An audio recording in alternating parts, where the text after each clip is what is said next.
Assalamualaikum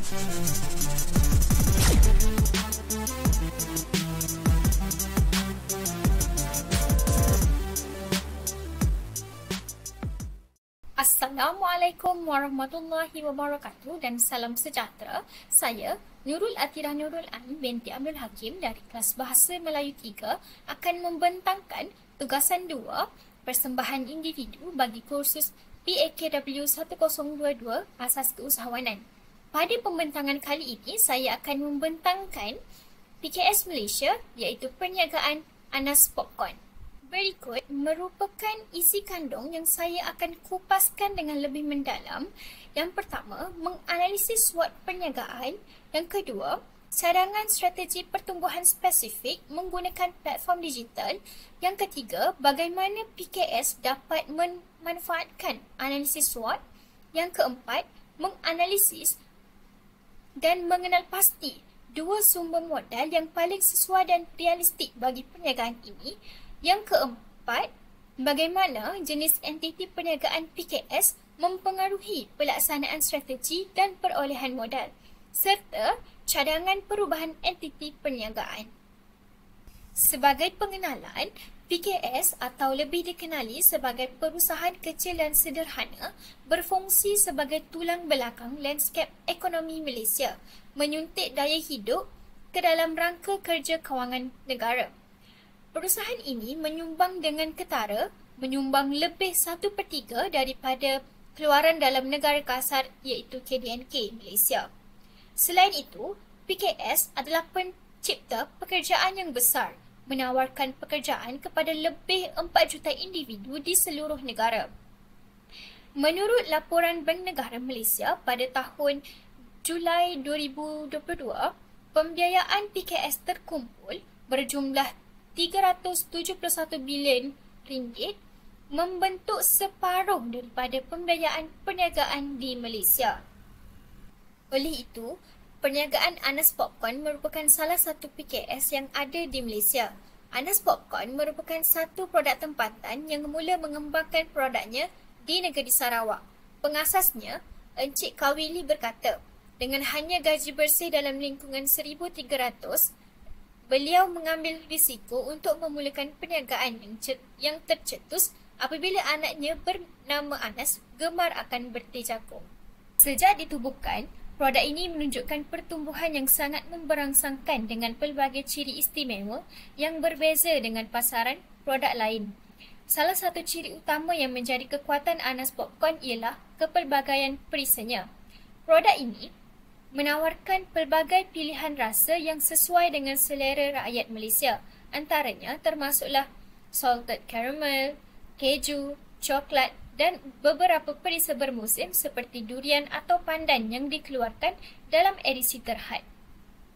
Kepelbagaian ini bukan sahaja menarik perhatian pelanggan yang gemarkan kelainan, malah menjadikan Anas Popcorn lebih mudah menyesuaikan diri dengan permintaan pasaran semasa.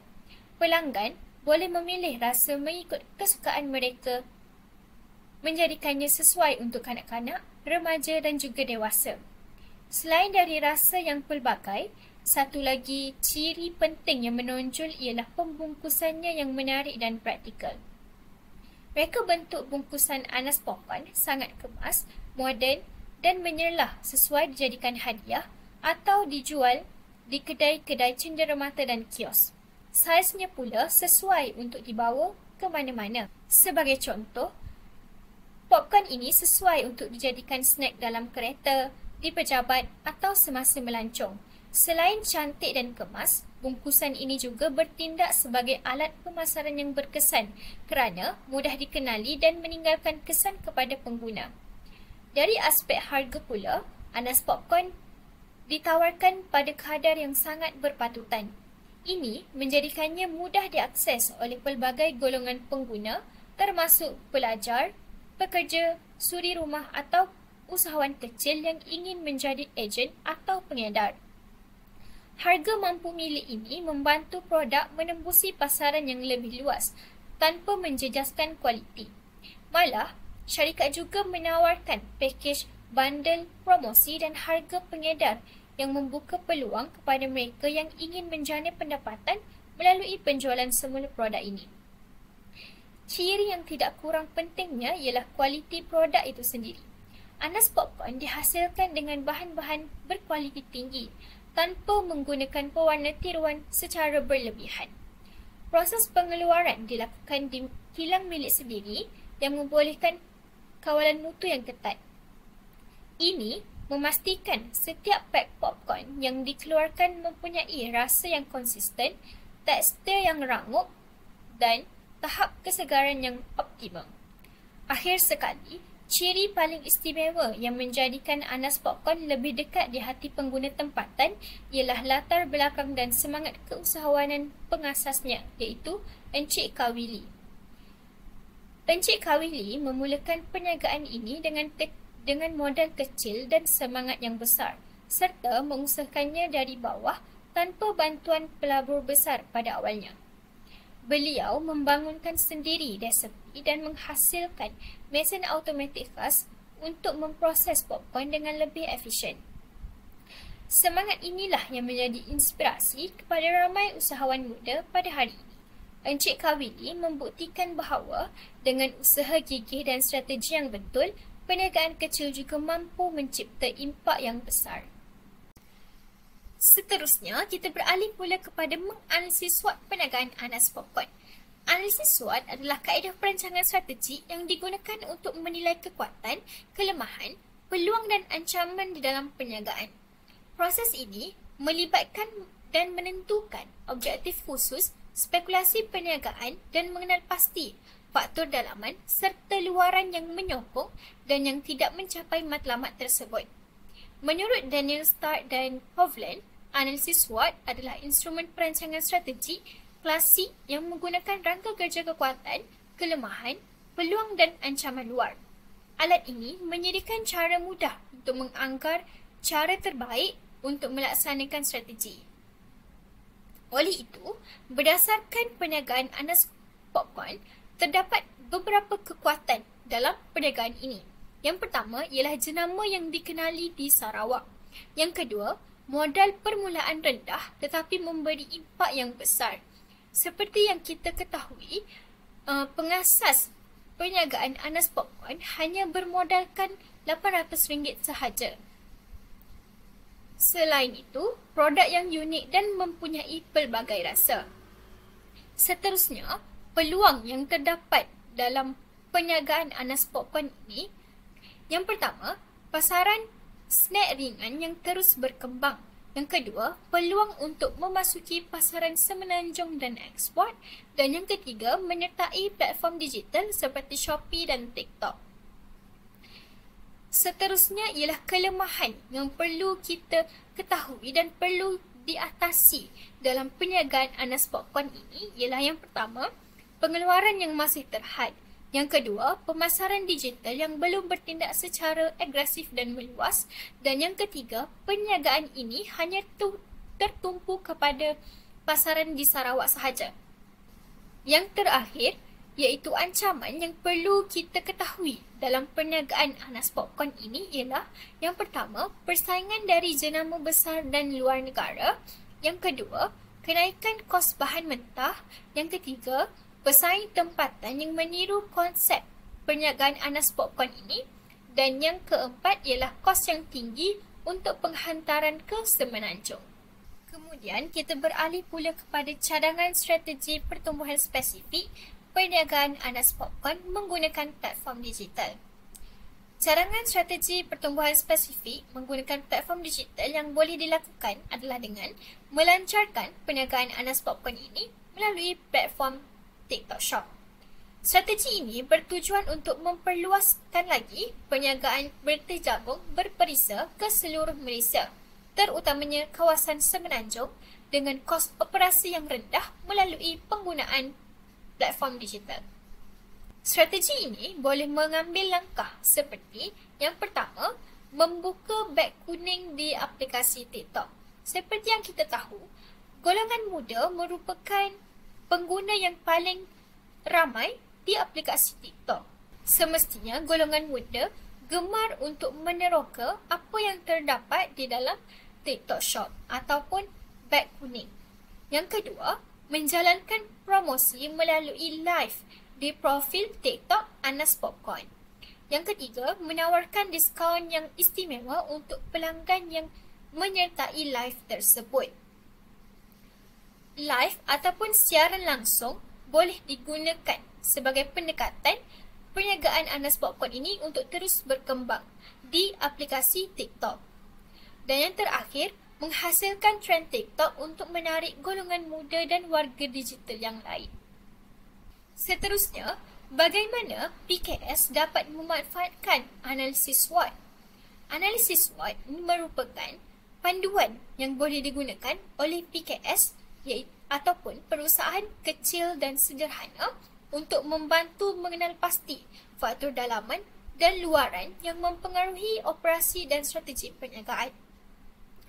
PKS dapat memanfaatkan analisis SWOT melalui kekuatan iaitu strength, iaitu produk yang unik dan mempunyai pelbagai perisa.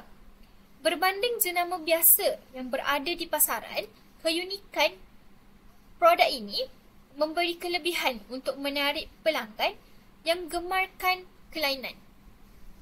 Melalui pelbagai pilihan perisa, produk Anas Popcorn ini boleh memenuhi selera berbeza para pelanggan, termasuklah golongan muda dan penggemar snack berti jagung.